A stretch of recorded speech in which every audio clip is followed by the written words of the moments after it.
In Series 2, we were looking at how do we up the ante. That puts a lot of challenges on a television show, that you have to keep building new places, you have to keep going to new locations.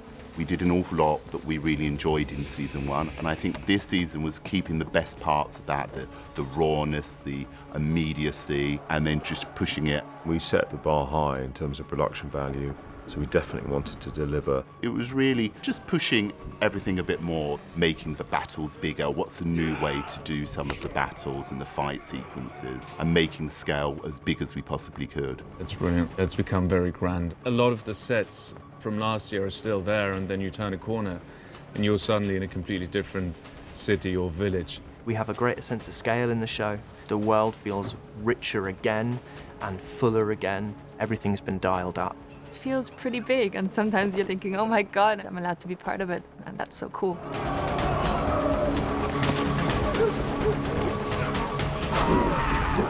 We had to deliver everything we delivered with the first season and more. The fans would come to a second season really rooting for Uhtred and wondering what has happened to him and following him on his continued journeys. At the end of Season 1, Uhtred was obviously heartbroken by the death of Isolde, so at the beginning of Season 2, we find him and he's at his lowest in a brothel, drunk. It's time for you to stop drinking and whoring to do what we set out to do. I'm Uhtred, son of Uhtred. I will not be schooled by none. I think that's a great place to find him, and a bit unexpected. Not very hero-like. To keep Wessex safe, we must now look beyond its borders. To Mercia, East Anglia, to Cornwall, Wales, and to the north. Christian men and women suffer under the dark rule of the Danes. Season 2, we see an Alfred with a real newfound confidence after the Battle of Ethandun, and we see a man who is not to be underestimated, and more than ever is determined to follow through his vision of creating England. At the beginning of the second season, it is about installing a new client king, really, for Alfred up in Cumbria. So, of course, he wants Uhtred to make sure that this king, Guthrum, who begins as a slave, is released and installed as the king. So that's the beginning of his quest. Is it your intention to build an army? Last night I was still a slave. Build an army and I will command it. He's a very interesting character because it's one of the people that get power without having earned it, and power is something that needs to be earned. Guthrum is very easily manipulated and unfortunately does not have the conviction to be who he is. Lord Goose shit. I'm about to retire. Hild will stay with me. Yes. Sleep well, lady. Uhtred finds the love of his life, Gisela, and she's being played by Perry Burmeister, who's a wonderful actress. The Abbot Ealdred dreamt my brother to be king, but it was not his idea to offer a ransom. It was not his idea that we should go to Aelfric for silver. It was you? It was. When they meet and have the first proper conversation, they immediately get the feeling they can trust each other. They are free with each other, they can laugh, they can play, but they can on the same hand talk and trust each other, and they have the feeling they are meant to be together. You are far from what I would call warriors. But you did well. Uhtred forms friendships and alliances, so in his gang he has a nun, even though he is a pagan. I would like you to teach me how to fight, to protect myself and those I care for. She makes a decision to help and become a warrior, which as a woman of the cloth, as a nun, that's a big decision to make. She's really leaving her faith to one side and deciding to trust in Uhtred. Where is Hild the nun? Has she left us? She is here still. Then later on he meets Finan, and he forms a very close friendship. Finan's been on the slave ship, it says, for 3 winters, and he's survived.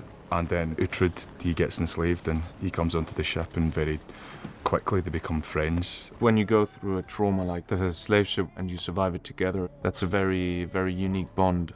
Their backgrounds are very similar, and it's nice to have, you know, someone within the story that Uhtred relies upon and he can trust. Are you his brother? We were bound. What would you say?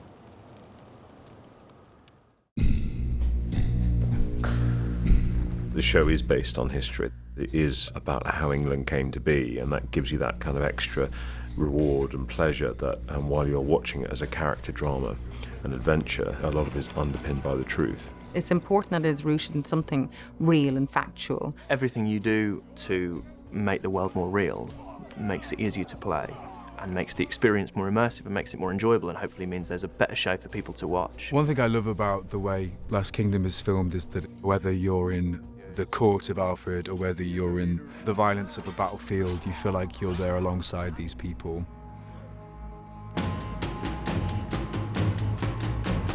We're set in an era in around about 800 AD where there's no architecture remaining from that era or anywhere close to it. So everything has to be constructed. Martin John, who's our designer here, has really surpassed himself this year. He did great work this year of really being ballsy and going for scale, making the sets as big as we could possibly afford, and giving directors a great landscape to play with.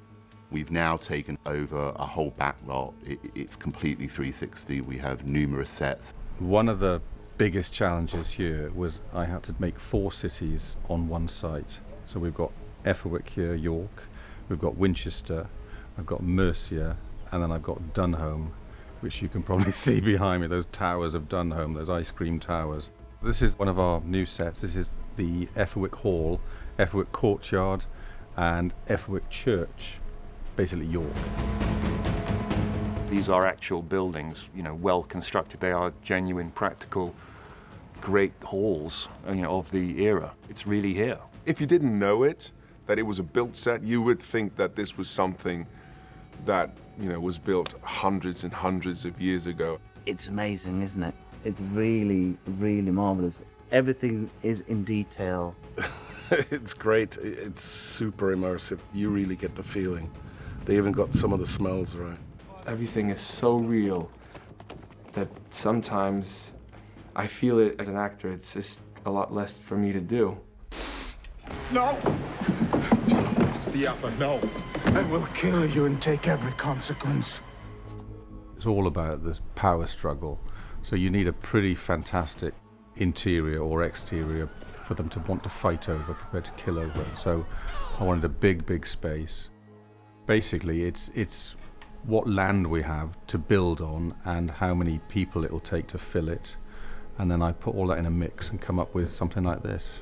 And the beauty is that bits of thatch keep dropping, we've got birds nesting, so it's a real life environment. When we see these sets and it's muddy and dank and cold, there's a reality. We believe it much more than when you're confined by being in a stage. For the actor, it gives a certain kind of weirdly enough realism, because this is not real, but it becomes real. The scale of the show is just much bigger than season 1 because it's just become a lot more kind of ultra. The kingdom is built just like England is being built, and so everything is kind of progressed. The scale is very, very impressive. And there's a village that's nearby here. I think the village that we've built is bigger than the actual village that exists here before. It was amazing just walking around in the detail on the set. It was just insane. In my head, it was almost like a small theme park. It's like being a kid running around having fun.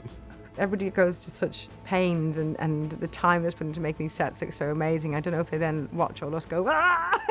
And it's like, oh, God, really? But I guess that's what they're there for.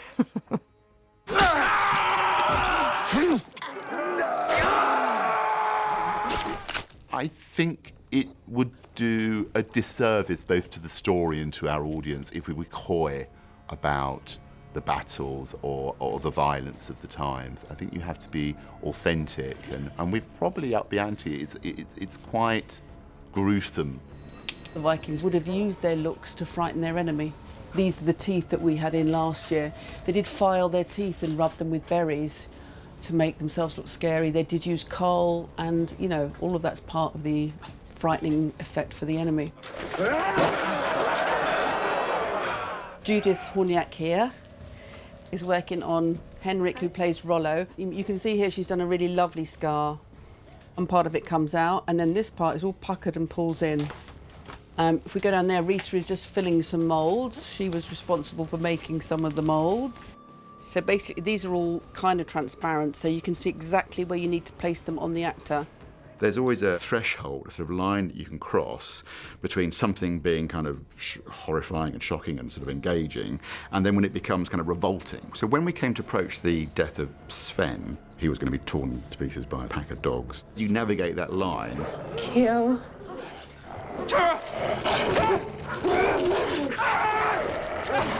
Ollie, yes, gets a particularly gruesome demise. I think any actor quite likes a good death. So I think if they're going to go, it's got to be a good send-off. It's realistic and raw, and I think we're taking what we were very happy with in season 1 and then just pushing it.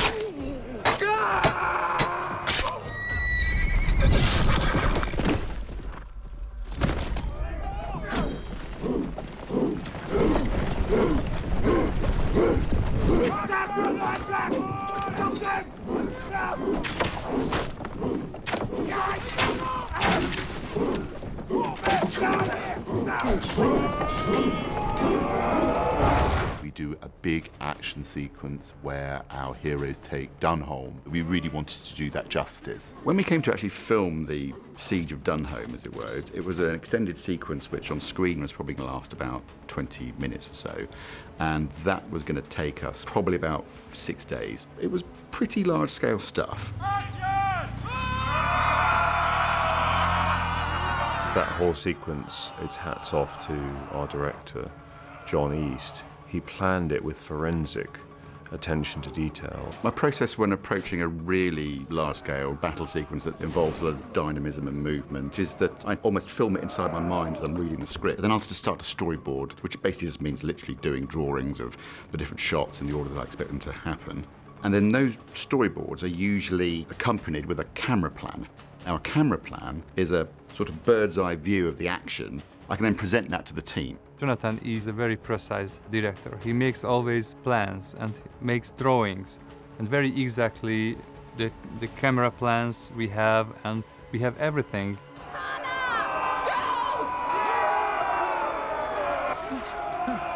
We had more than 70 stunt guys and more than 200 action extras as a background, so it was a huge, massive battle scene with lots of people, and I felt myself like a conductor, you know. I just stand there and just conducted this big symphony.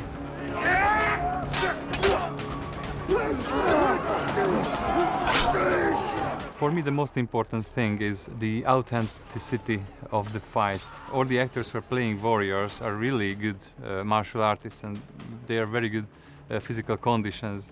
So it's quite easy to work with them. It's certainly a different mood on set when we have battle scenes, because the energy is so heightened for everyone, and you still get that rush when you're in a shield wall and you have all these guys running towards you and the shields clash against each other, and it's fun. It's an adrenaline rush for sure.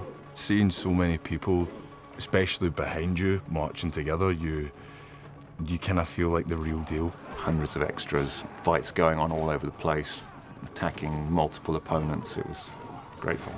It's like a boy's dream come true for me. It's everything I love. It absolutely puts you in that mood and in that zone, and you can feel the adrenaline is absolutely there.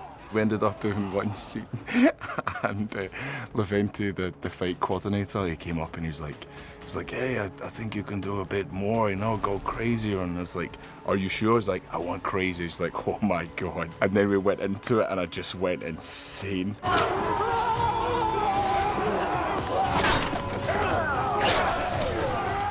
There was probably one day which we all were a little terrified of. It came in the middle of that week, and we did call it Big Wednesday, insomuch as we had an enormous amount to do. And what was involved in that day was effectively the battering ram smashing into the door, and guards and ramparts raining down fire and arrows and spears and what have you.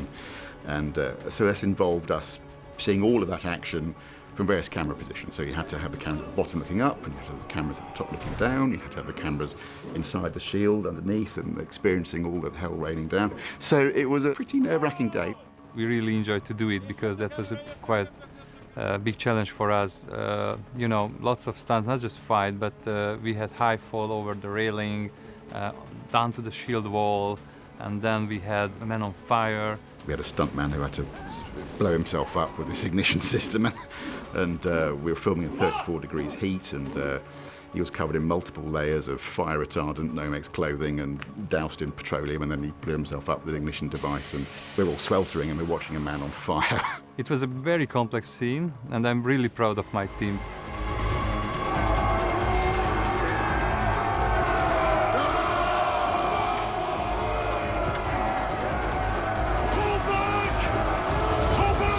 The first time I saw it, I was really on the edge of my seat. It's quite delicious when you finally see it all come together, and as great as John East did the battle sequence, there was a real emotional heart to it.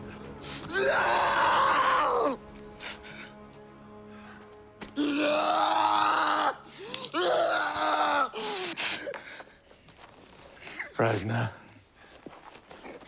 Ragnar! It's over! It's over!